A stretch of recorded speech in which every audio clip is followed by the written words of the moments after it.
It is late autumn 1921, and the renowned American dancer Isadora Duncan arrives in Moscow. In recent years, she has suffered a series of tragedies, the most devastating being the death of her children. So when Russia, a country where ballet is almost a religion, offers to fund her own dance school in Moscow, she decides to accept. But everything takes an unexpected turn when she meets poet Sergei Yesenin, a star of Russian poetry. They fall in love instantly, and by spring, they are married. However, as the following months will prove, fate will once again fail to turn in her favor.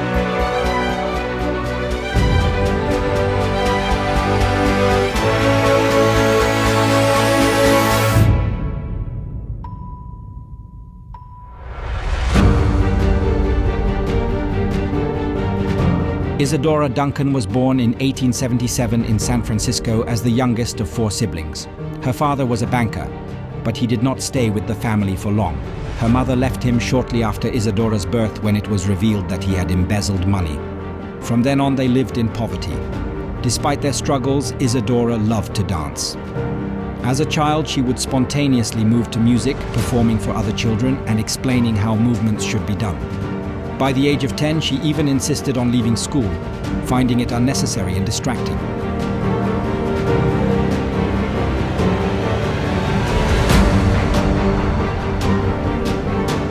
Isadora's love for dance never faded, and by the end of the century, she had developed a refined personal style. However, her movements bore little resemblance to the popular dance of that time. She always found classical ballet to be artificial and unnatural, so she danced differently, wearing loose, often sheer garments reminiscent of a Greek toga, and always barefoot.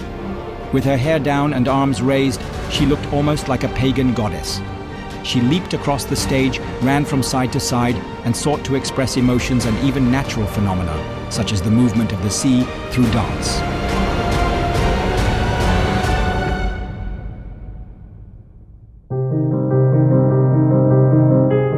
Her dance is unlike anything America has ever seen. And although at 19, Isadora secures short-term engagements in Chicago and New York, it soon becomes clear that the United States is not yet ready for her art. With her hard-earned money, she buys tickets, and in 1898, she sets sail for Europe with her family. As it soon turns out, this was a wise decision. From London to Paris, audiences are fascinated by her avant-garde dance. Nothing like it has ever been seen before. The name Isadora Duncan quickly becomes known across Europe.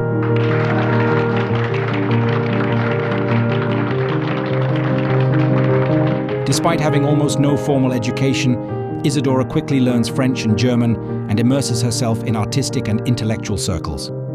In 1904, she fulfills her dream by opening her own dance school in Germany. Her young students become known as the Isadorables, and she later even adopts 6 of them. The only problem is that while she achieves great success, she is terrible with money. Her academy operates at a loss, and despite her fame, she remains in debt.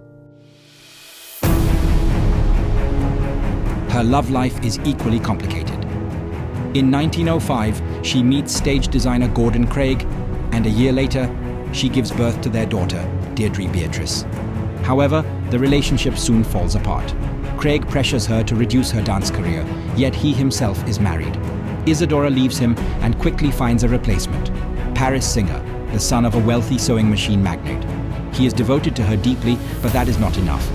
Isadora eventually leaves him as well, despite the fact that in 1910, they have a son, Patrick Augustus.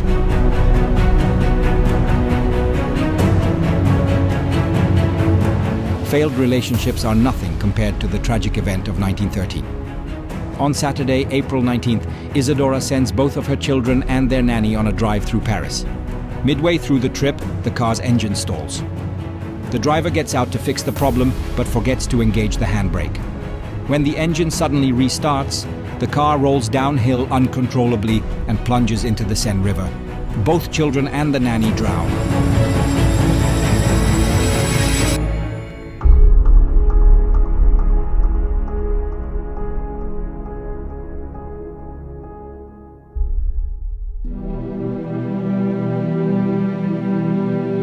Devastated, Isadora spends several months recovering on the Greek island of Corfu, followed by a few weeks in the Italian seaside resort of Viareggio.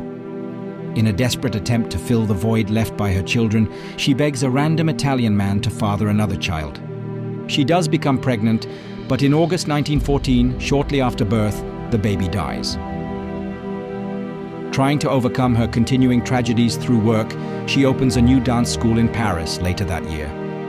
However, by then, World War I has begun, and now 37 years old, Isadora moves across the ocean. She spends the next 7 years in her homeland, America.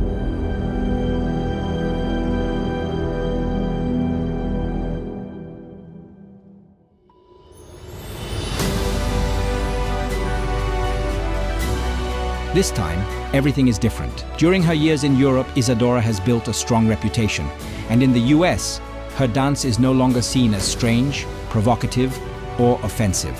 She performs in New York, her modern productions attract attention, and despite being over 40, her shows are still sold out.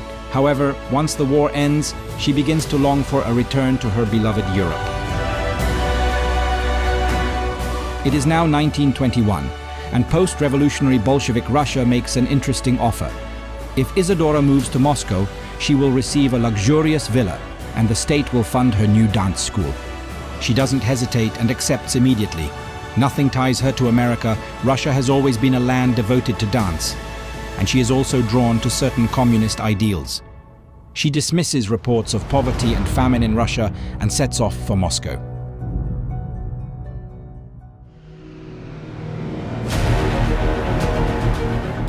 She begins teaching 20 talented Russian girls, and soon after, she meets Sergei Yesenin, a poet 18 years her junior, adored by the Russian people. Though she barely speaks Russian and he knows little English, they fall in love madly. In May 1922, they marry, and Isadora even accepts Russian citizenship. The more they get to know each other, the clearer it becomes that Yesenin is not only a brilliant poet, but also an unstable bohemian with a drinking problem.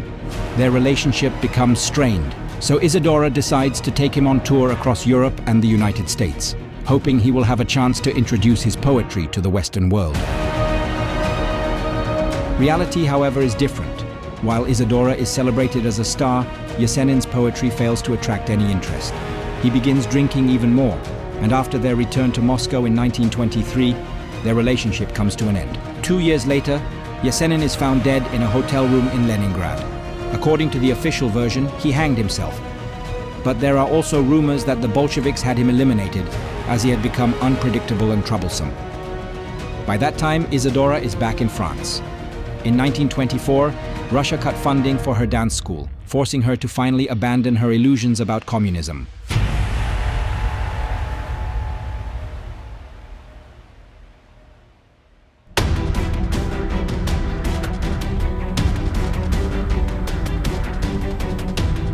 The next phase in her life is mostly unhappy for her. Nearly 50 years old, she no longer dances and is often seen drunk in public. She stays mainly in France, and despite financial troubles, she lives on credit in the most luxurious hotels, seeking the company of young men. In the end, it is a romance with mechanic Benoit Falchette that proves fatal. On September 14, 1927, in Nice, he takes Isadora for a drive in his convertible. Just a few meters down the road, her long, flowing scarf gets caught in the rear wheel. A violent tug snaps her neck and Isadora Duncan dies instantly.